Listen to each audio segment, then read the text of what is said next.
Hello there and welcome to my probably last build guide update video kind of thing for the Bleeding Edge character.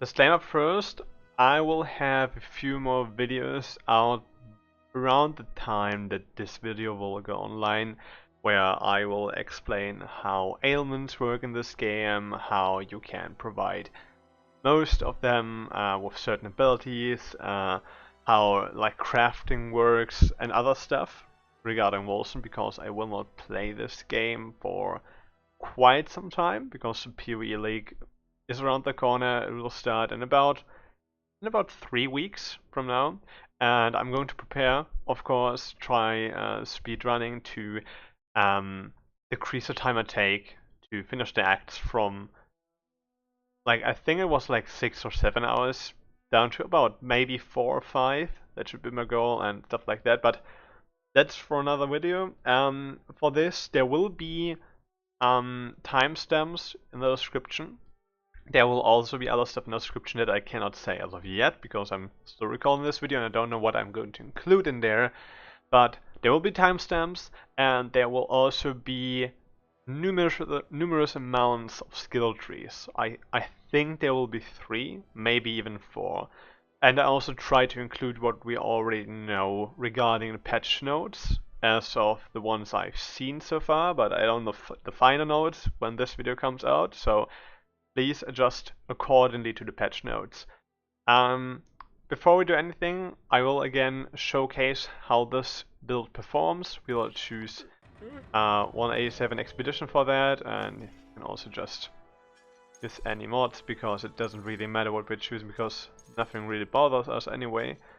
So something like that. And we'll just leave the game. Or we can also finish it. There will be timestamp to skip over that part if you already know that. You just play through it and see how it works. So what we're doing in this build is we try to keep up as many different ailments as we can. We're doing that by using our abilities like Blood for Blood and our Chain Hook, as well as of course Bleeding Edge. I already have the 5th skill slot unlocked, so I am opting in to use my Tracker's Reach as well as the Mark of Impurity. You don't need to use the mark. There are several other ways to put it on an enemy. For example, you could also use the trial leather belt. It's not a leather belt, there are no such things in this game. But you can use the trial belt to apply those, which is disgustingly expensive, and people are offering about 200 to 300 geos, so greater entropy spheres, as I've last checked. Yes. So the basic premise is like, keep your ailments up. Want to apply Trigger's Reach to every pack to make sure that we are applying Stasis and Toxic, if you're having the right gear. Blood for Blood will give you an aura that also increases your damage, increases your ailment appliance and stuff like that. It's just a neat little aura as well as a shout. By getting a few stats from our gear to make better use of those. But overall, just every pack that you're in, try to keep Blood for Blood up, try to keep your shout up, grab them with your Tracker's Reach, and then basically just deal the damage with Bleeding Edge. If you're having the Mark of Impurity, use it. It will increase the damage by a lot, but it's not like a tool that just gives you incredible amount of damage. It's just a neat little extra, because we can apply Shadow or the what was the weakness? No, the curse debuff, right? The curse debuff, we can apply it with that. But we would also apply the curse debuff by just taking damage, because then Blood for Blood will deal the shadow damage and curse enemies. So you don't need it to apply all those ailments. But yeah, we'll get to that later when we're discussing ailment related stuff for this. it takes a time to stack certain ailments on an enemy, which would include status and the shadow damage, because they take just a longer time of this build to be applied to the maximum. If we have, ooh, we already have a nice amulet right there, and the rest is really not that great. Well, shit. But yeah, just grab the few things that are nice, and then we will get out of here. I'm not really interested in looting anymore. Alright, so let's get over the skills first, because I think there's a lot of confusion about why we're picking certain abilities and why we are not picking certain abilities. So for this build I choose to use Warpath as my movement speed skill. I know there are a lot of people that are like, yeah, but I want to use Aether Walk. Aether Walk is so fast, and yes, that might be true, but I really didn't like the playstyle of having so much willpower. So we basically need to generate a lot of willpower to have a lot of movement speed. But Warpath, in my experience, is sometimes better for traversing, sometimes it's worse. Because Aether Walk or Aether Jump will allow you to traverse over ledges and stuff, which is really, really nice. But for a lot of those areas that you are in, there will be longer paths that you can travel through, and after like a little bit of training, you can get it done to really, really use the skill to advantage to traverse very, very long distances. Yeah, we'll take those skill modifications. It's really up to you, but I really like those. You need Forge a Path to charge indefinitely, basically, to do something like that. Let's see, do it. Yeah, something like that. You just hold down the ability and it will charge you this far, and the other ones are just generic upgrades for like rage on hit, or res, block chance, and so on and so on. It's just nice to have. Then for the shout, again the same thing. We want to have just needle buffs to increase crit chance if you want to. At the moment I don't use crit, but we'll get later to that. Just increase effectiveness, movement speed, increase global life lead, which will keep us alive all the time, and some auras, some health club generation. This actually provides you with like buckloads of health clubs. Don't pay attention to 6%, it's just like, if you're taking this node, every enemy will just spill out like 3 or 4 CS. It's completely ridiculous. As for Blood for Blood, I have the tendency to use those skills right now. I chose not to use Unstable Flash. The thing here is, you can use Unstable Flash, it will give you a nice little extra DPS, and it will also kill enemies with less than 10% health, which is nice. But for me, it sometimes lags a bit, it's kind of annoying, the screen shakes, there's a lot of effects going on, I really didn't like that, so I opted in just to go for the increased area of effect depending on the players. That will not take effect if you're standing still, by the way, so if I cast it on me, it will not have an effect, but if I'm walking, it will increase, right? Keep that in mind, that you walk after using the ability to increase the area of the skill. We are using Suffocating Eclipse to convert rend into standard damage, and we also want to use that we inflict missing health as damage. So why are we doing this? So I've explained that in a already posted video, that with this node right here, Blood for Blood is able to deal any damage at all. Without this, well, not dealing any damage, it does not do anything for us, right?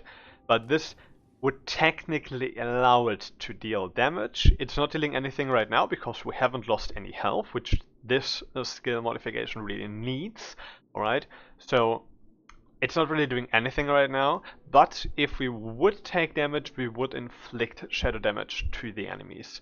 But as for now, it would just inflict some burn-in shadow damage onto our attacks or into an area around us.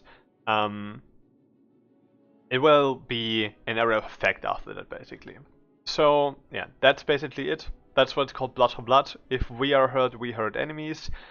It's really nice.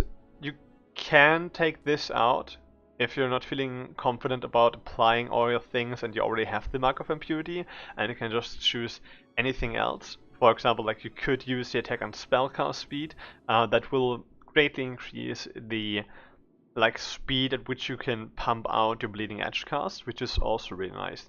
But it really depends on you. If you're feeling like, yes, I need exactly those 2 ailments from my gear to apply to Blood for Blood, use it. If not, don't use it. It's basically just dealing damage if you've taken damage already, which is a key component to that.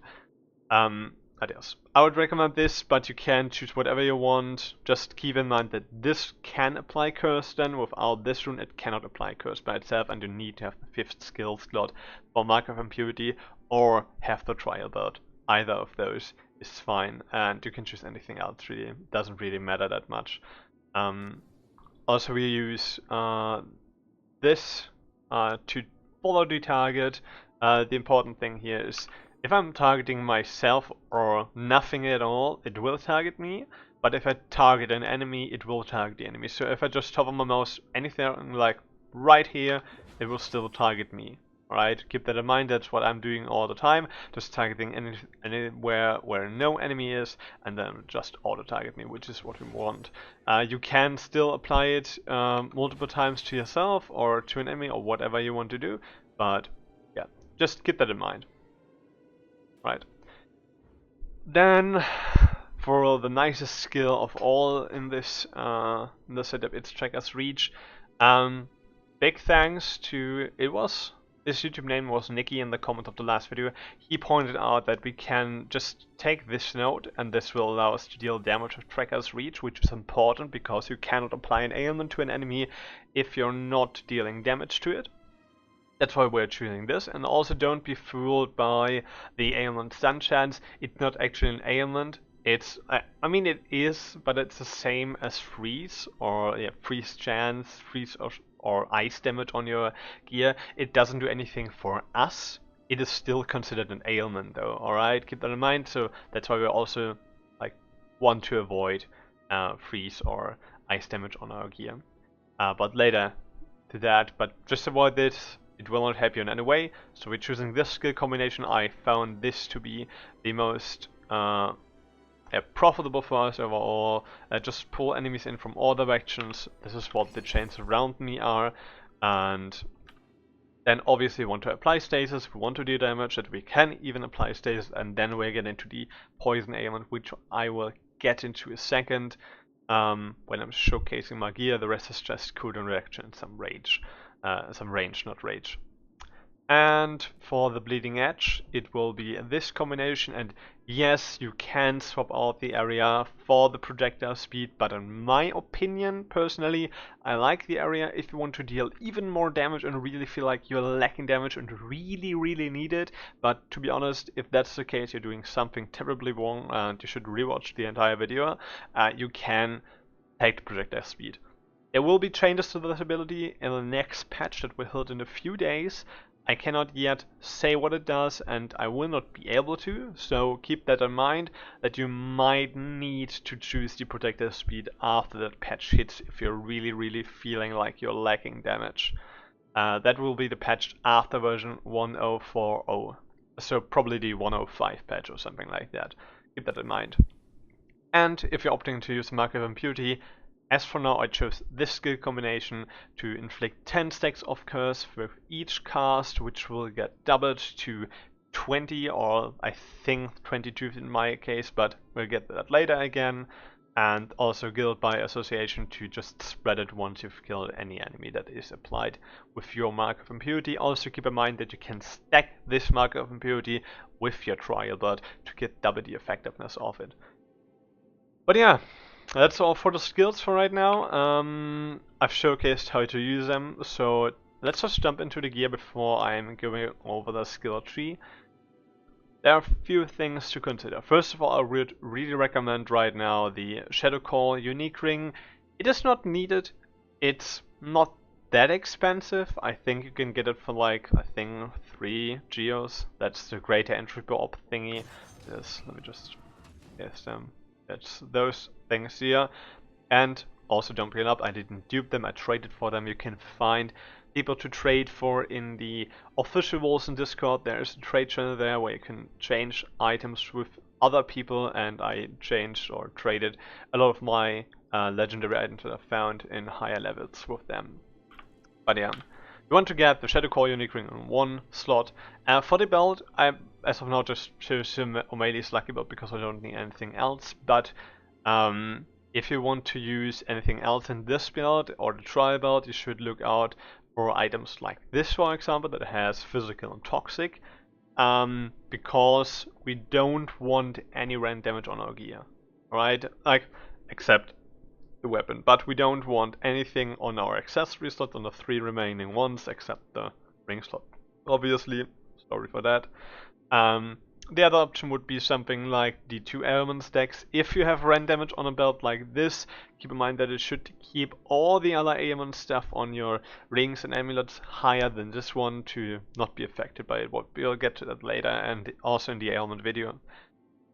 Or just choose something like that, which will just give you some life lead from rand damage, which we are obviously dealing a lot of, because Bleeding Edge is only dealing rand damage. And the 2 ailment stacks. This will really help to pump up your damage really quickly, because normally we'll only apply 1 ailment stack, and with this you will apply 3, and we also have a passive on the tree which doubles that again to 6, but we'll get to that later again. But yeah, that would be a good belt. Just pick something like that with the ailments, or just pick something like that. The element is really good, you don't really need damage before the patch again. After the patch that might change. For the other accessory slots, you want to have a ring, and I'll just give you a TLDR, don't choose frost or freeze damage, I think it's frost damage, or whatever it's called, the icy damage thing. Please don't take that, it is really not needed. It's just damage increase, which is probably more minor of nature, but it really does not do us any good to inflict freeze to enemies, because we won't get any ailment buffs of that. It's completely useless. So you want to have fire and lightning as your highest ailments on the ring, and you would also want to have those as your 2 highest ailments overall.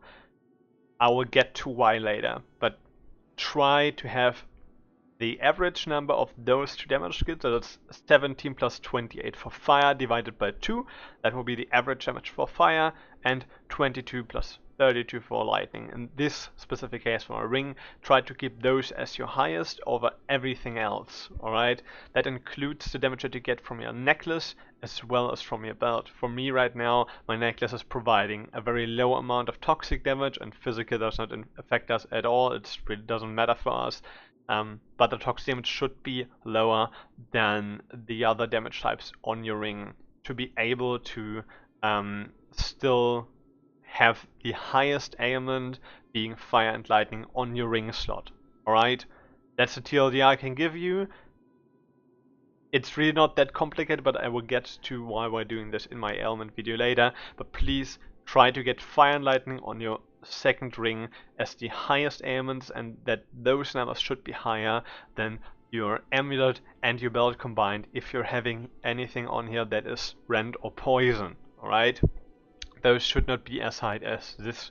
You can choose to like have 1 amulet with physical and toxic, and a belt with physical and rend, and those toxic and rend values should just be lower than the ones on your ring, right? But next up, for the gloves and in the shoulders, you want to have the cost reduction mod. That is the first one. On this item, for example, you want to have this mod on an item, and anything else really does not matter at all, to be honest. I really didn't pick anything else from those items.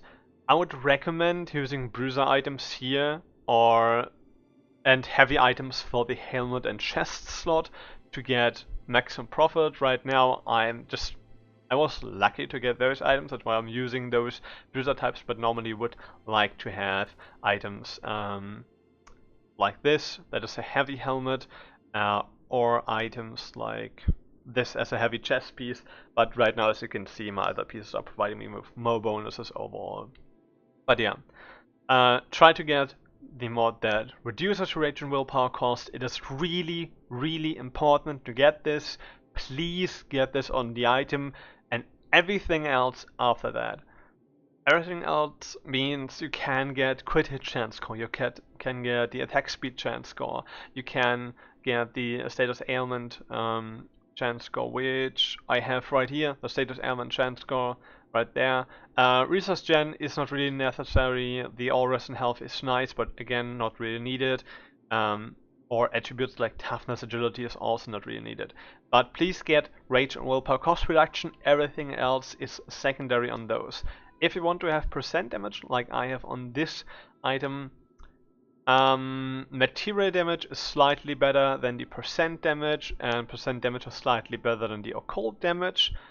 But again, it really does not matter, because we already have like a 10,000% damage multiplier. If we then just slap on 20% onto those 10,000, it really makes no difference. I have had items where every item had this mod, the percent damage or percent material damage, and I had an iteration where none of my items had this mod, and I couldn't feel shit. Like really, it's not that insane in terms of DPS, and please don't waste time thinking about it. Just get the rage and willpower cost reduction, and everything else that looks nice or gives you more res, gives you more health, stuff like that. Alright, it's really not complicated at all. As for the helmet, you want to have a few combinations. So my old helmet had the cooldown reduction, which I swapped to a different item piece right now, but you want to have one cooldown reduction mod that is above 30% on one item of your gear. For me, that is at the moment the chest piece, which has 36%. Other good mods on chest and helmet is transfer time reduction between willpower and rage, and yes, obviously the cooldown reduction, and the mod on the helmet, which you can only get from the services from the Lure Untainted, Greater Rift thingy rifts expeditions there, which is the percent damage per unspent rage point. This can scale up to 9%, I think, and it's really powerful. It is not super OP, but it's really nice. And yeah, there's also a mod that is, let's just quickly get in here, that is stating this 25% chance to multiply the number of ailment stacks. I've got a lot of questions about this, but if you're getting this mod, just unspec one of those skill points. As of now, I cannot confirm nor deny that it will have an impact if you're having 125% chance with those 3 nodes spec'd in. I really didn't feel a difference, so I think after 100% there's just no change at all, because we're not playing PoE where the game is actually smart. So if you're getting hammered with this mod, the 25% chance, just take 1 point out and it will totally be fine. As for the pants and boots, the same things still apply. Get transfer time reduction. I don't think boots can rule cooldown, so I wouldn't recommend it here, but if you can get cooldown too, that would be totally fine. And again, there's really nothing that is really interesting on those items. Just get anything you want. There doesn't need to be a specific base type, but the aura score over all your gear is beneficial in the later one, which we'll get to. The only mod that I would really recommend, if you would ask me to recommend anything, would be the status ailment chance score, and potentially like up to 40% material damage, but that is really up to you. Those are 2 mods. Why is someone hammering? But yeah, those are the 2 mods that I would recommend if you would like put a finger on my chest and like recommend me something or like kill you. But it really doesn't matter at all. Just get transfer time reduction and rage cost reduction. For boots, same thing, but get movement speed on those, please. It is really important. As for the shield, there were weird patch notes which I think didn't allow you to roll any block efficiency after an item level 90 on the shield, which is extremely confusing. Because it would just ruin the entire game, basically, for me at least, because I would just have to farm level 80 zones or something like that for good shields. I was lucky back there to get this one, but yeah, overall, just try to get as much block efficiency on the shield as possible. Block chance does not matter that much. It's nice to have, yes, but you can get block chance way easier than block efficiency on a shield, which really helps with survivability, so try to get that. If you have to farm level 80 to 90 zones, do that. If that is the case, the patch is completely retarded, and I don't know why they implemented that, but keep that in mind. Efficiency is better than block chance across the board. Also for the sockets, just try to get up to 100% block chance with your sockets, and then just socket in block efficiency. For the shield, you can still get the transfer time reduction, which is, again, it is nice to have, but there's a point at which you might decide to not use any more of those gems or mods on your gear because it's already good enough.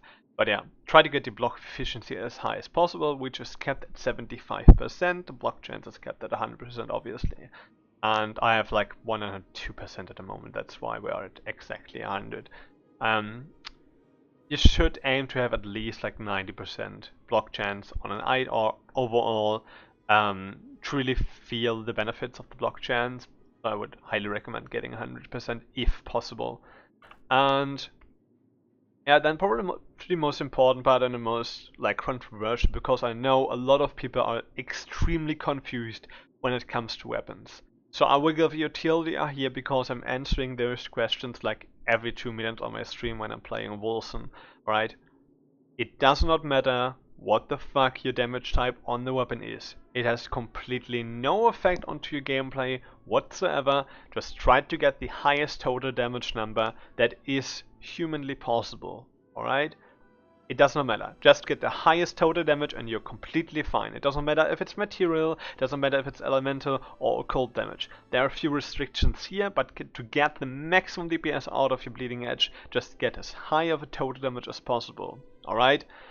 I will make a guide that will be uploaded soon after this video, or in the range of 1 or 2 days after this video hits YouTube servers and is available to be watched. So keep that in mind. I will explain there in detail how to craft a good weapon and which mods you should look for on items. But for this case and for our specific build, I would highly recommend 2 things. First of all, try to get the toxic damage on the weapon the highest potential ailment inflicting damage type on there. For example, now we are having 144 toxic damage compared to 81 to 118 rend damage. So toxic damage is the highest number on this weapon, which is only useful, I repeat that, it is only useful for Tracker's Reach. Alright? It will not apply to Bleeding Edge. Bleeding Edge does not care whatsoever what the fuck you're doing with a weapon. It does not care if there's like occult on there or if it's elemental, what the fuck you're doing. It will just convert all the damage mods from your weapon because those are written differently than, for example, your amulet. It will give damage added to attacks. Those will give you damage on attacks with this weapon. Alright? This will apply to your Tracker's Reach, so you can scale the Tracker's Reach damage and the ailment chance that it provides. That's why we want to have toxic damage on here as our highest possible ailment to inflict poison with Tracker's Reach. Alright? Please keep that in mind. It does not apply to Bleeding Edge, and it does not matter what is on here, what you've socketed in there, or whatever you are doing with it. Just get the highest total damage on average that you can get. For this weapon it is 374 plus 607, and that number divided by 2. Please don't be fooled by the maximum number. I know there are a lot of like 20 IQ boys in the trading Discord which are like, yes, I have this 607 DPS dagger here, which is not true because it's not 607 DPS, it's 607 maximum damage. Weapons will roll differently. For example, maces on the one hand will have the slightest like modulation in their damage. They will have a high minimum damage compared to other weapons, but a low maximum damage compared to other weapons. But all weapon types, be it mace, be it axe, be it sword, will always be kept at 71.5 average damage on an item level 187 or higher with 3 stars of quality. Alright? It will not matter whatsoever, but more to that in my weapon crafting or weapon explanation guide video. For this, again, TLDR, highest total damage, and keep toxic the highest ailment on here. And also, you might wondering why Toxic is so high, even though I only have 3 gems in there. It's because of the last mod, which will increase material damage on attack with this weapon, which will scale all material damage on this weapon, including the rend. That's why I had to socket in 3 Toxic gems. If that wouldn't be on there, and I would have like Toxic damage naturally on there, I could have socketed in anything else. This is potentially the better weapon for the build than those, for example, which are triple DPS. Again, it doesn't matter what you're socketing in. This could be used too for the build because the toxic damage is highest, and yeah, just use whatever weapon you want to use that has the highest toxic damage. If you want to use a Mark of Impunity in the 5th skill slot, you will have to take a dagger, at least for now. But yeah. That's it for the gear. I hope that is understandable, because I've explained this so many times, and I might be quite a little bit annoyed by it, because so many people are asking this, and I don't know who the fuck said that it matters what damage type is on the weapon, because that is completely irrelevant, at least for us, right? At least for Bleeding Edge, at least for now, from what I've known, Bleeding Edge will just convert anything into rend damage. It doesn't matter if it's occult, elemental, or material damage. Alright, after we've settled that, we'll just go into the skill tree and I'll explain what we are doing here and the important notes. Again, there will be several skill trees in the description for you to look at for the different levels we are at. So, we want to go down here, out here in the Capitalist area. TLDR, just spec into everything that is purple on your skill tree as fast as you can. Those are the most important nodes for the build. And most importantly are those right here. You want to go, so once you're leveling, you want to go instantly into Immortal Offering, because it will provide you with nice damage boost for leveling, and then into Grievous Afflictions, and then you want to go into the +2 ailment stacks. Keep in mind, Bleeding Edge is terrible to level with, and I wouldn't recommend it, but you can do it. But I will not give any advice on how to do it, because it's just obnoxious and it could deal way easier with any enemy, with any other skill basically. So we want to have this basically to have the buff uptime, buff our health bar, just to monitor how we are applying ailments, if it's consistent or not, can we get all the buffs or none. It's a nice damage boost, yes, but it's not really that necessary. Those nodes right here are the most important ones, together with those two right here. Those will increase the maximum stacks we can apply to an enemy, which will in return scale our damage with Bleeding Edge into other spheres. This skill mod right here is dealing all our damage, so we're doing everything we can on the skill tree and on our gear to apply as many ailments as possible. This is what the build revolves around. We don't want to deal ailment damage, but we want to apply as many ailments as possible, as fast as possible, and to the absolute maximum that is possible for us, alright? So it's all about how to apply as much ailment as possible and not deal any damage with ailments, alright? So, back into the tree, this will help you apply more ailments per hit. Again, any skill can only apply 1 ailment unless you spec into this. Then the skills will have those 2 mods, but for this weapon, for example, for this skill, for example, it's shock and bleed, right? This will then put 2 more stacks on there, so we won't apply 1 stack of bleed, but instead we'll apply 3 stacks per hit if we pass our chance. Also, this is the chance we are dealing with. For these skill points, obviously just put everything into toughness. You can still skill into ferocity if you feel unlucky. I personally think that about 60 to 70k life should be enough, but it's really up to you what you spend your points in. I wouldn't really recommend wisdom though, to be honest, because it doesn't scale that well with more points. So choose either toughness, ferocity, or just put a few points anywhere, but the majority of your points into one attribute, because it will deal the most damage. I, for my part, just put everything into toughness and I'm totally fine. But do it as you please. I'm just recommending stuff right here. Alright. Then after we've done that, to apply more per hit and increase our maximum cap right here, have the monitor set up to keep track of about how many ailments we are applying, or not how many, but if we are applying them consistently. We cannot track yet how many ailments there are on an enemy, you just have to guess. And obviously grievous inflictions.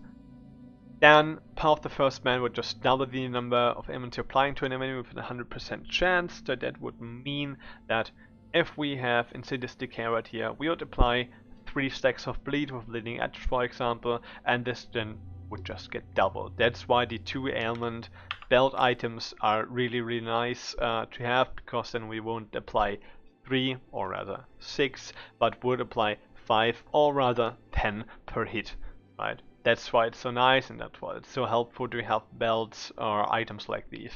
It's not a belt mod only, it can also be on amulets, as you can see, and also on rings, of course, too. So just try to get this if you can. After that, want to go to this area to pick up the junction and practice stamina, as well as those 2 nodes are the most important ones. And you can skill into this and this node if you already have the tracker's reach for stasis and you can apply it consistently. But yeah, why Dire Junction? This is basically the backbone of our defense. The thing is, Dire Junction will apply twice. It will just give us 40% of the already mitigated damage of an enemy's attack, which we can then mitigate again, which is the interesting part, and we can also mitigate again the 60% that are left. Also, our health is not set at 85%, which is a bug. Again, it would just decrease our maximum life to 85% of what it would be at the start of a dungeon, but we can just heal up with a health potion or life leech. So really, it has no drawback. It is incredibly powerful, and you should just get this as soon as you can. This will keep you alive like 99% of the time. After that, we want to travel all around here to get those 3 nodes, and then all around in here to get this one right there. If you're having this node and this node already, you can then opt in to go for some other nodes. That would be, for example, this one right here on the way. You can pick this up on the way, it doesn't really matter. But keep in mind, if you're scaling in through those 2 nodes right here, right? This will basically convert your willpower region to rage and so on, you know that. And this will just double the damage, which is nice. But to use that consistently and have fun playing this way, you want to have this node allocated to give you rage on kill, which is really important. Again, I cannot stress this enough. I've had so many questions sometimes about things that I'm explaining in my videos, but please be aware that you need this skill on the passive skill tree to really be beneficial, to really have fun playing with the beneficial node that is Frenzy Blows. The same goes for those here to increase your max willpower, as well as this one to increase your max willpower and rage, obviously. After you've done that and taken those 2 nodes, you can take things like Sacred Oath if your block chance is already high enough, as well as Labor Knight Discipline to have even more block chance and probably more weakness stacks. That's why we don't want to have any sacred damage on our gear, because we'll get that from here. After that, you should probably go into this one right here. That's why we would like to wear heavy helmets and heavy chest pieces, and any other slot is not affected by this, but it will basically just double the auras you're getting. If your shield also has quite high block chance, which I would say something like 30-35% or higher, you can go into those nodes, and as well as Bane of Eternity, which is fixed again to give you a little bit more of damage. Then you can spec into, let's see, probably those right here for more damage nearby. If you're unlucky and don't have any life leech on your gear whatsoever, on no slot, and nothing is possible for you to gain any life leech whatsoever from any source on your gear or whatever, take this. But again, you don't really need this if you're having enough cooldown reduction to keep your shout going, which will just give you 7% life leech. And yeah, that's basically it. Once you're done with the Skilltree, again, I will have several options in there. You can still go into here, but keep in mind, this will give you a flat 50% reduction onto your crit chance. As of now, I don't really know why, but I still have 9.1%. But yeah, it will basically kill your ability to crit. You will still have a 5% base crit chance because everybody has this 5% base chance whatsoever. It will still be there.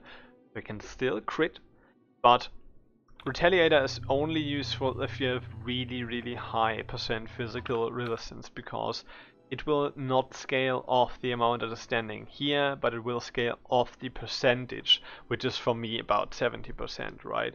So off of those 70% it will scale, not from the number itself, but having higher numbers obviously helps. So yeah.